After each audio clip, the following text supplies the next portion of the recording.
పోలీసులు దర్యాప్తులు వెల్లడైన వాస్తవాలు అవుననే సమాధానమిస్తున్నాయి. ఆత్యంత మలుపులతో కూడిన ప్రేమగాథ చివరికి తీవ్ర విషాదాంతంగా ముగిసినట్లయింది. స్వాతి నరేష్ ప్రేమ కేసులో నిజాలు బయటపడుతున్నాయి.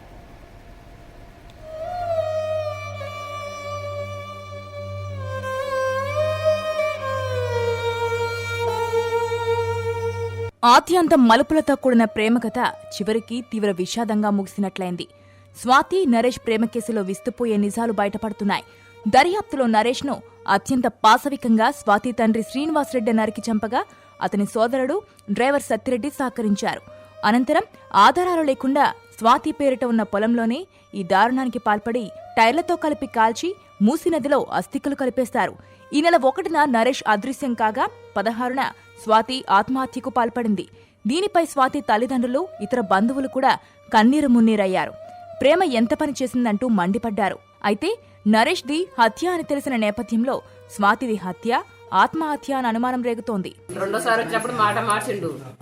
వాళ్ళ అబ్బాయి 2 రోజులలో పోయి ఏమైంది ఇంకా రాలేదు శ్రీనివాస్ రెడ్డి వాళ్ళు వచ్చిరు నువ్వు రావాలంటే సార్ నాకు మంచిగా లేదు నేను రాలేను సార్ ఇవ్వాలి అని అంటాడు. అంత ధైర్యంగా మాట్లాడుతుండే ఎస్ఐ లంచం తిన్నాడు అడుగు డబ్బులు ఇచ్చిండు.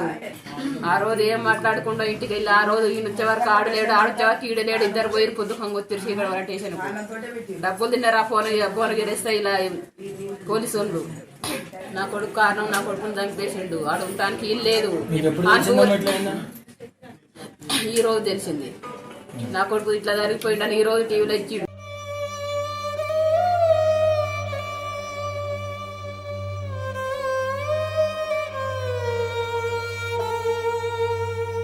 స్వాతి ఆత్మహత్య చేసుకున్న రోజునే ఆ వార్తను కవర్ చేసిన మీడియా సంస్థలు పలు అనుమానాలు వ్యక్తం చేశాయి. స్వాతి సెల్ఫీ వాంగ్మూలం అనుమానాస్పదంగా ఉందని, స్వాతి ఆత్మహత్య చేసుకున్న ప్రదేశం ఆత్మహత్యకు ఏమాత్రం సాధ్యం కాకపోవడంతో పలు అనుమానాలు వ్యక్తం చేశాయి. నమ్మించి పిలిపించిన శ్రీనివాసరెడ్డి తన కూతురు ఎదుటే నరేష్ ను రోకలి బండతో హత్య చేసినట్లు ఆరోపణలు అనుమానాలు రేగుతున్నాయి. మొదట నరేష్ ను హత్య చేసిన అనంతరం కూతుర్ని కూడా హత్య చేసి ఆత్మహత్యగా చిత్రీకరించారు.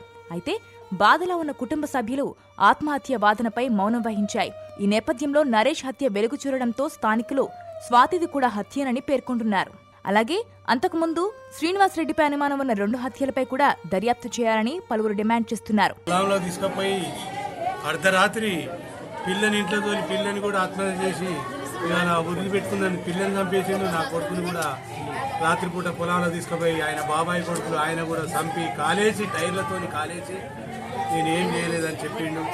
ఇవాళ హైదరాబాద్ పోలీసు వాళ్ళు ఒత్తిడి చేసిన వాళ్ళు అదుపులోకి తీసుకున్నందుకు ఇవాళ ఇది బయటపడ్డది. నా కొడుకు వేయండి కేసు కూడా పోనీలో పెడితే ఏమాత్రం వాళ్ళు పట్టించుకోలేదు. మీ చుట్టాల తాన్నే ఉన్నాడు మీ బంధువుల తాన్నే ఉన్నాడు అని వెనక మళ్ళీ పంపిన రోజులు ఉన్నాయి. వాళ్ళు చెప్పినాయి పోలీసు వాళ్ళ నిర్లక్ష్యం వల్లనే నా కొడుకు చనిపోయింది. ఇవాళ మీరు ముఖ్యమంత్రి కాబట్టి దయచేసి వాళ్ళని ఏమి అదుపులోకి తీసుకుంటారో ఏం చేస్తారో నా కొడుకు ఇవాళ చనిపోయిండు. తక్షణమే మీరు ముఖ్యమంత్రి కాబట్టి దీన్ని స్పందించి దీన్ని ఏం చర్య తీసుకుంటారో తీసుకోవాలని మిమ్మల్ని కోరుతున్నాను.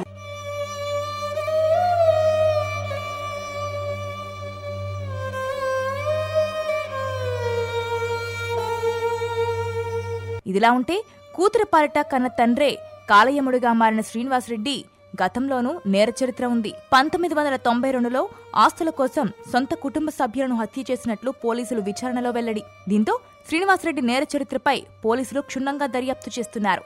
దృశ్యం సినిమాను తలపిస్తున్న ఈ ఘటనలో శ్రీనివాసరెడ్డికి సంబంధించిన మరిన్ని విషయాలను బట్టబయలు చేసేందుకు ఎల్బీనగర్ డీసీపీ స్పెషల్ టీం ఆధ్వర్యంలో రహస్యంగా విచారిస్తున్నారు.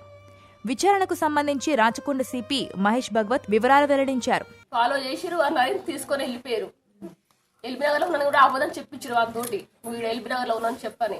కానీ లొకేషన్ వాళ్ళు ఇప్పుడు వాళ్ళ బైక్ ఆడ ఉంది. మా తమ్ముని శవము ఎల్బీనగర్ లో ఉన్నాను మా తమ్ముడు ఎట్లా చెప్తాడు అంటే ఆ టైంలో ఖచ్చితంగా వాళ్ళ మనుషులు ఉన్నారు మా తమ్ముని తోటి. వాళ్ళని బెదిరించి నువ్వు ఇట్లా మాట్లాడు మీ అక్క చెప్పిన ఎల్బీనగర్ లో ఉన్నాను చెప్పించారు మా తమ్ముని తోటి. అందుకనే మా తమ్ముడు నాకు ఎల్బీనగర్ లో ఉన్నాను చెప్పిండు.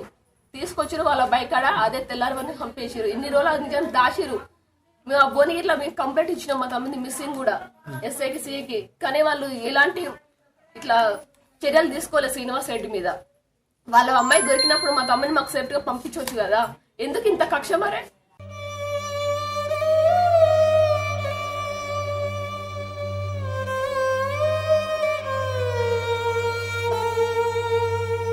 మొత్తానికి భువనగిరి జిల్లా స్వాతి నరేష్ల ప్రేమ కథ విషాదాంతమైంది. కూతురు పాలిట కన్న తండ్రే కాలయముడయ్యాడు.